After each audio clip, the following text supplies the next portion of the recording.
My name is Josh Miller. I own Riverstone Kennels, and I've been training gun dogs for more than 16 years.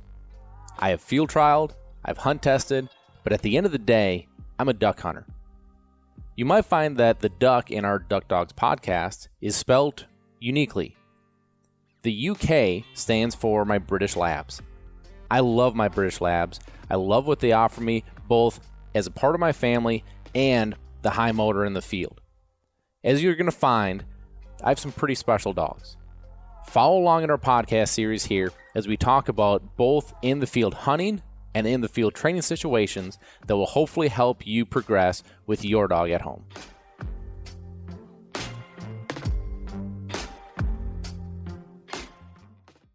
Thank you once again to Eukanuba Premium Performance Sport 3020 for anyone out there that is looking for a very high quality food to feed their or your four-legged hunting partner.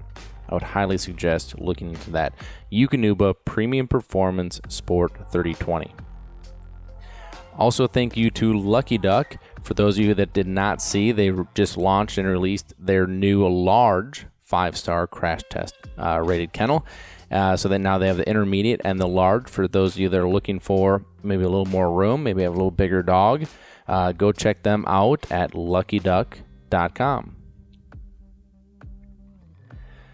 So thank you to everyone. Well, first off, I hope everyone had a great Mother's Day weekend. For those mothers that are out there, and those of you that follow the Kennels, Riverstone Kennels, Facebook or Instagram page, you saw that I gave a shout out to what I called the real MVPs. Another sports analogy, I know, but it's definitely the way I feel. I look at my wife, Whitney, and she is certainly the MVP of my family. And, it's the most underrated and overworked job that there is out there. And I hope that for those of you mothers out there, you got that appreciation on that day. And for those of you that are fathers, I think you should keep in mind that day couldn't have happened without you, right? So we should have got presents too. At least that's what I think. So I hope everybody had a great Mother's Day weekend. Thank you for all the feedback. And I cannot tell you how many Jaguar-related messages I got after last week's podcast, which I love because, one, I thought it was kind of cool. You get another sneak peek behind the curtain, if you will, into my life. But, I got a lot of Jags riffraff, I'd say, a lot of jabs, but all I'm going to say is that we are now on the right path, the right trajectory, the right coaches, the right quarterback, the right team. And give it a couple of years, and I'll just let you guys know right now, there's plenty of room on the Jaguars bandwagon. So feel free whenever that time is for you to jump on. I know you will. But thank you guys for that. It was kind of fun for me to take a little bit of a turn and maybe live out a little childhood dream here of being a sportscaster, but really appreciate that feedback. And I want to take a little bit of a turn this week. And so this week, I should say last week, I had a number of clients out at the kennel, and it was really, really neat just to see the diversity that comes from people in different areas. And so we had clients from Montana, from Tennessee, from Texas, from Colorado, and from Russia, all at the kennel over the course of last week. It was a very, very hectic week. And what was so fun is listening to everyone's stories as far as what they're going to do specifically, puppy-wise. So our Russia client was actually coming over, and that puppy is going to live a fantastic life on one of whichever, they have multiple, whichever hunting estate they decide that she's going to live the majority of time at. She's going to basically, from the looks of it to me, live in a legitimate castle, and she's just going to have that little puppy is going to have an awesome life.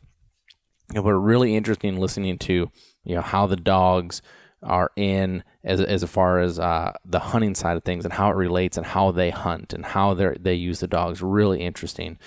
And then you kind of bring it, domestically into the States here. And I know we have an international audience here, and from up north, You take your Montana guy, as I referenced, how he uses his dog in a very, waterfowl, minded area.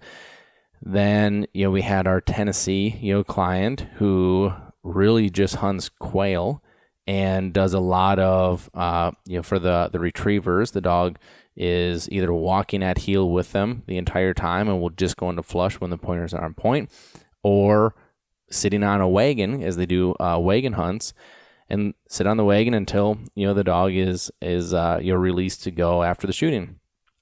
Again, just very, very interesting. That's one of the coolest parts about my job as it relates to training, is that that's a challenge for me, right? Although it is very similar as far as you're still dealing with a retriever, it is very different in the application. And it's so important to know your client and know, what the dog is going to be doing in the field, at home, whatever you're training them for. Really, really neat. And I think from an observer, because oftentimes that's what I'm doing when I see my clients working with their dogs, there are a couple things that jumped out to me, and I communicated with them, and we had some great discussions around this, but I wanted to share. I won't go into too many of them. I'm going to share the top two points that seem to be pretty repetitive, and I'm sure will continue to be, as they have been in the past, that I talk about when it relates to the individual, in this case you, and when you work with their dog. So think of you being out, you working. Maybe this applies to you, maybe it doesn't, but I think it's interesting to think about. The number one thing that I probably tell people while they're working their dog, piece of advice this is I tell them to shut up. And a lot of times, especially when you have a client that's maybe a CEO of a major corporation, and he looks at you like, excuse me, what did you just say? Well, I take a step back and I explain this, right? So most times when we're anxious, when we're nervous, maybe when we're not entirely confident in what it is we're trying to do, we talk, and we talk too much. We had a client that he was working his dog in an upland situation, so his dog was learning to quarter, learning to stay in tight, but obviously still hunting, looking for that track trail flush. And the cue to release the dog was hunt him up. Okay, hunt him up. The dog starts back and forth, doing everything great. But as we kept walking, what did the handler do? Kept saying, hunt him up. Good boy, hunt him up. Hunt him up. Good boy, hunt him up. Hunt him up. And every time he does that, that dog glances out of the corner of his eye to look at, what are you talking about? And then gets back to his job.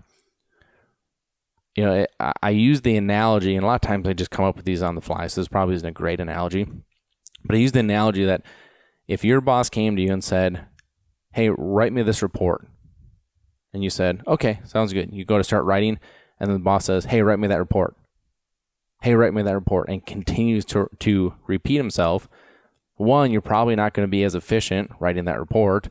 And two, at one point, being human, you're probably going to turn to him and be like, dude, I will, just give me this space. I know what I'm doing, right? Let me do this.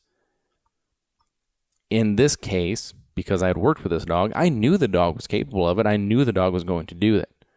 The best thing that the handler could do after giving the command, the dog was doing everything right, is just let the dog work. Let the dog do what he knows he's supposed to do. It's amazing how often and how much we as people like to talk, and we end up over communicating. We end up confusing dogs in some cases. Sometimes just the best thing to do is to take the verbiage out of it. Be quiet. We like to be loud for some reason. Be quiet. I love communicating with my dogs on a very low scale as far as volume-wise. One of these clients I just mentioned, we were working with a couple dogs, and I had a few dogs that are going through some handling work, and this dog kept wanting to, at about 30 yards, kept wanting to just kind of veer, just veer left. Each time he'd do it, I'd tweet, whistle, stop him, bring him in. Every time I would do that, tweet, he'd stop and say, nope, come here. Just that, quiet. And the guy goes, you're one of the only dog people I know that doesn't yell at the dog when he does something wrong. Well, if he's doing that, it's something that I haven't taught him, right? Something is going on, so I need to bring him back in, figure out what that is, teach it to him, and then go apply it. Being loud just desensitizes him to those quiet noises, and I like to be quiet. When you're in the field, whether you're a duck hunter or an upland hunter, or shoot, even just walking down the road, or down the sidewalk, nobody likes to be yelling at their dog.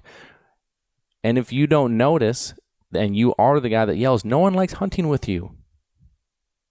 Right? Nobody likes to hunt with the guy that's walking through an upland field hunting pheasants, and that guy is screaming at the dog the whole time. Right? Nobody likes to be in a duck blind where it's quiet and peaceful, and you're watching the sun come up, and the whole time as the dog's out in the decoys making the retrieve, the guy's just hollering and yelling and blowing a whistle. Quiet. I love quiet. So shut up. That's tip 1 that I have for you this week. Number 2 is when did we all become so afraid of failing? It's something I've noticed more and more over the years, is that people are so afraid to fail, and they take failure as this absolute, what's the word I'm looking for? It's like this heartbreaking blow that you just can't recover from. Okay, so I'll use an example, and one that we see pretty often, is that one of the things that I always promise clients when they bring a dog into me is that you are going to get the open and 100% honest truth throughout our time together. Sometimes that's a great thing. Sometimes you're going to hear stuff you don't want to hear, but I'm going to be honest with you. I think that's something, if you guys are out there looking for trainers, that's something that you need to be sure of. You need to be sure, because we're seeing more and more what I call overnight trainers pop up. Make sure that that there's an open and honesty policy with that. But completely lost my train of thought, but I think that's important. So failure.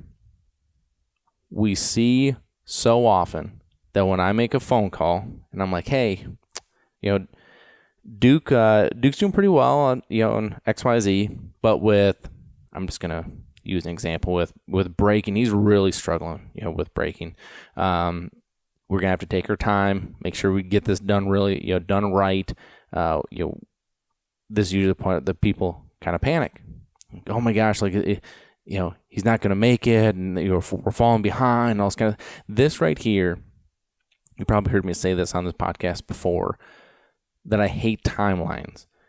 It's the number one frustration that I have with my business, is that if people are dedicated or wrapped around timelines, there's no way that I can do the best job, that I can. There's no way we're going to get the most out of the dog, during that point. So this is why I always try to make sure that everybody buys into this before we go down this journey together. No timelines. We're not over, we're not set. We're not like, this has to be this, right? But anytime there's a quote unquote failure, and a lot of times these aren't even failures, but let's just call it a failure, there's panic. I have failed a lot in my life. I look back on most of my failures as probably the best learning experiences that I've ever had. I don't believe that I'd be the person I am today. I don't believe I would be where I am in my career if I didn't have those failures. Failure is something to be, I think embraced, not feared. I've gotten into situations with a pretty good idea that it was going to fail. I've gotten into situations where I don't think there's any way that we're going to fail, and we do. I look at this a lot during hunt tests. People look at hunt tests as if you failed, that you are a failure. Doesn't mean that at all. It means you didn't run that test as well as the judges wanted you to that particular day to get a pass. Newsflash, not everybody should pass every day. It should be a high standard. It should be something that you have to strive for.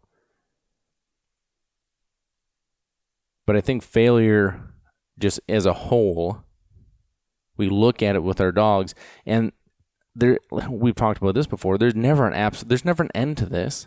There's not an absolute. Failure should be taken and saying, okay, here's what we need to get better at, not here's what we suck at and we're never going to get better and this is what it is. We're a failure. That's not what it is. And I understand from a client standpoint, as it sits, in my direct situation, I understand when you're not there, it's hard, and that's why I have these phone calls so I can talk through with people, but it's hard, for it all to be understood because you're not there watching it. But this is just such a process. And anytime you have a process, there's going to be failures along the way. I would even argue that there are few things, if anything, in life that is worth going through if there's not stress involved. I promise you, there's plenty of stress with every one of these dogs as we go through that start to finish process. There's plenty of it. But how we handle that stress dictates the outcome. Don't be afraid to fail. Failing, to me, what it does is just highlights what it is that we need to work on. And I love that. I think we should be evaluating that every day. But the best way to avoid these big left-hand turns into what we consider failure is I would tell you to go too slow. There's a man by the name of Delmer Smith, and Delmer is a fantastic individual, a great mentor of mine. I wish I could tell you how old he is. The last 3 years I've seen him, he was 88, or I'm sorry, he was 89, 89, then he was 92. So I'm not sure how old he really is, but we're going to call him in his 90s. And he is probably forgotten more about dog training than most of us will ever know. And one thing that he told me has always stuck in the back of my head, which was that he has never seen a dog ruined by going too slow. But he has seen a lot of them ruined by going too fast. We're getting into the time of year that a lot of people out there are, reading books, watching DVDs, going through, different programs. And I think the biggest temptation is to, if you're reading a book, read chapters 1, 2, 3, and 4, and then go out and start working because you just read 4, you're on 1, where your dog really is, but you're going to want to get to 4 today because it's exciting, right? You want to look forward and jump to it. Going too slow is something you're going to have to remind yourself every day of. Just go too slow. Go too slow. We've got a long time till season starts. Going too slow is a really, really good idea. Because you're never going to get there by skipping steps. Blind retrieves. Everybody that comes through here wants to get to blind retrieves. A few people want to put in the time to actually do it, but a lot of people want to get there. And everybody asks, well, can you just start blind retrieves? Can you just get to the point you're going to start? Well, unless on-leash obedience is done really, really well, we're never going to get there. Then we have to go through on-leash or off-leash obedience. Then we have to go through trained retrieve. Then we have to go through, and if all those things aren't done really, really well, we'll never be running blind to where it's efficient, crisp, where we want it to be. You got to do the boring stuff. And you got to do the boring stuff too slow to do it really, really well. So, a little soapbox for the day. I do want to touch on a question that was sent in. Again, those of you that follow Riverstone Kennels, I put a question on there of different topics that you'd like to hear about. And there's one that was really interesting to me, and I'd like to share this one, and I'd like to talk about it a little bit, which is from Jared Combs. Can you explain the difference between a started and a finished dog? What I would tell you, Jared, is I would like someone to explain that to me. I get very, very frustrated when I see, especially when I get the dogs in, to fix. When someone has purchased a started dog, I'm going to start there. Started dog. To me, a started dog is all on the previous owner or the previous trainer's perception, and quite frankly, I think just what he can sell or she can sell at the time. What I mean by that is that I've seen started dogs that won't walk on a lead, not under control at all, but sold as a started dog. I think simply just because they were older, they were 10, 11, 12 months old. So they're older, so they're a quote-unquote started dog. I've seen started, for me, a started dog would be the dog is through on and off lead obedience, is maybe doing steadied marks, and at least has an introduction to where you have at least have an idea of what you're going to have in this dog, right? But it's not like that for a lot of people. I think a lot of times it's just a started dog means not finished. So it can be kind of a tough one to dissect of what is started and what is a started dog worth. Then we jump to finished. And I have a hard time with this one too because, so a finished dog. Well, one, we've talked about this time and time again. I think I even said it earlier on this one. Like, you're never finished. We sell a number of finished dogs every year, and I really seriously vet out who I'm going to allow to purchase this dog. And the number one factor that I look at is, what is your expectation, and are you going to continue working with this dog? And here's why. My biggest fear that I have, and I think that this is a real fear for a lot of people that are looking for a finished dog, is they just want the finished dog because they don't want to put in any of the work. They don't want to put any of the time. They just want that robot. When I press start, it's going to go, and it's going to do everything perfectly. Well, I'm not throwing you the keys to a Ferrari and saying, here you go, here's your hot, beautiful car, go, if you can't drive the stick shift. That doesn't make any sense, right? And it's the same thing here. Unless you're willing to put in the time with me, unless you're willing to learn how it is to, quote-unquote, drive this car, run this dog, that you're just not the right client for us. These dogs are not robots. I don't care how good they are. You need to keep up with them. You need to tune up them. You need to be on the same page with them. You need to know how to work and handle them. A finished dog is not a robot. Now, with all this being said, I know this is going to sound strange that because we sell puppies, and I think sell very, very good puppies. But I'm not a puppy guy. Whitney loves puppies. My kids love puppies. I just want to see, I want to see what, these dogs have. And I love pushing them. And I love getting the most out of them. And I love that adult dog time. And, I just really strive for that.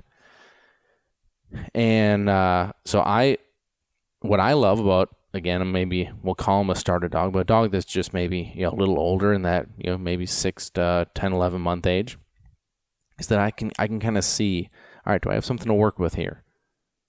You can kind of see what they're going to look like, what they're going to move like, what they're going to think like. I love that part of it. So I'm not saying don't get a started or don't get a finished dog. I'm just telling you some of my perspectives as why the process isn't just as easy as I want to start a dog, I want a finished dog. There's a lot to it. The last question that I have comes from Jacob Moss. And Jacob says, you've talked in the past about your competitive nature. Can you explain why and how that helps you as a trainer and as a breeder? Okay, so first I guess I'll explain it. So for those of you that know me, you know that I have an athletic background. It's something that I'm very passionate about. Really enjoyed that time, but I want to bring you back into the mindset that I had specifically when I was training, whether that's working out, whether I was practicing.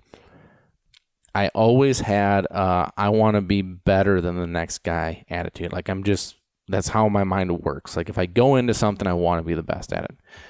And example would be, let's just say if we were doing a lift. If we were doing a lift and coaches had things laid out and said, you're doing 10 reps, I would do 12. The reason I would do 12 is because 10's what everybody else is going to do, right? So naturally you'd think, well, do 11, you're one better than everybody else. But in my head, there's going to be a couple more other people that think like that, and I want to be one better than them. So that's kind of, my approach to just about everything, is that I want to be going above and beyond, and I want to be the best. How I believe that is translated over into, my training and my breeding side of things is that I become very detail oriented. I really strive for not only the best dogs that I can, produce as far as, my adult dogs and my training. So on the training side of it, there is not a dog that leaves my kennel that I don't want them to be at their fullest potential. Now, I don't always get that time, right? Because at the end of the day, it's, they're the owner's dogs. So I don't always get to reach that because, there's a time, that's involved in that. But that is my goal for every dog, is I want to get the most out of every dog. I lose sleep at night when I'm struggling, hitting a ceiling with the dog. I come in on weekends or late nights or way early mornings just to get extra reps or get extra sessions in with these dogs. It's something that it's just how I'm wired, but I do believe that it helps. I do believe that it pushes me. I do believe I have a dog that just came in for training. These people, how they found us was they saw us at Hunt Test. And the comment that they had, which I thought was huge praise, was they said, I asked them how'd you find us and how'd you want to go with us for training? And so we see your dogs at Hunt Test, and they're always the top of the class. And that's what we want. We want a dog that is quiet, is under control. Now, we don't know if their dog has it, because we talked about they have to ultimately have the right student, but if he's got it, that's huge praise for me, but that's how we get that, right? That mindset, that work ethic, that's how we get that. So I believe on the training side, that's how it translates. On the breeding side, I want to be producing the absolute the best puppies that I can. And, that is trips overseas. That is, putting in the time and travel with the dogs that I'm using, for breeding, making sure that they have the ceiling that I want, the trainability, the personality, the temperament, the ability. There's a lot, right? It's a lot of work, but I'm so picky on the dogs that we are breeding. But I also think that's what pushes us to have, the puppies. And I think our puppies are speaking for themselves. For those of you that have been around our puppies, I think they do. They speak for themselves. But that doesn't just happen. Little things that are big things are the health tests. The number of health tests that we do, yes, it's expensive. Yes, it's time consuming. Yes, it is a big deal. Those are the separations.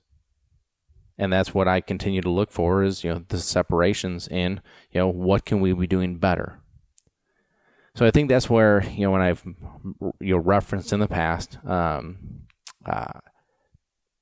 just my competitive nature, I think that's what it is. It is definitely not, that I'm like over the top as far as, with these dogs. I just talked about earlier how I'm very quiet, with these dogs. I am certainly not, heavy-handed at all. I have a very different new school, kind of a style of an approach, and I'm sure at some point we'll kind of talk about that. But I think that's where my competitive side helps me here. And so it's interesting. I spent the whole last episode talking about how sports and dogs really they correlate, and I think there's a lot of synergies between them.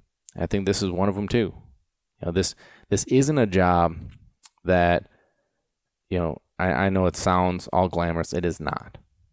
Right? I mean, as far as you're in the cold, you're in the heat. It's long hours. It's it's working with animals which are essentially students that can't talk to you, that can't tell you what they're feeling. Plus, then you have owners over your shoulder. I mean, but if you have that work ethic and you want to strive and you want to push, you can be really successful in this stuff.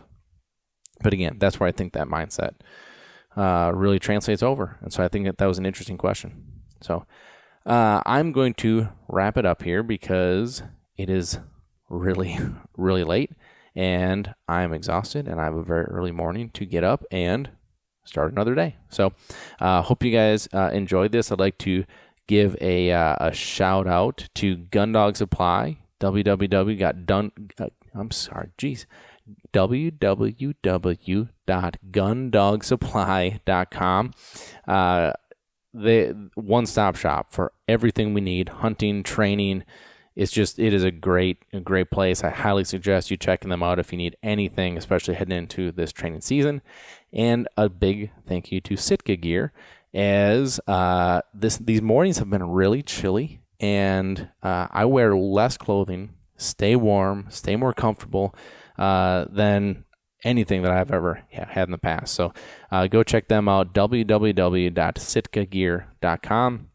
And I appreciate you guys spending another week with me. And so what I would challenge you to do this week is shut up, accept failure, embrace failure, and then take it and go be successful, turn on itself. So hope you guys go crush the week, and we will talk with you next week.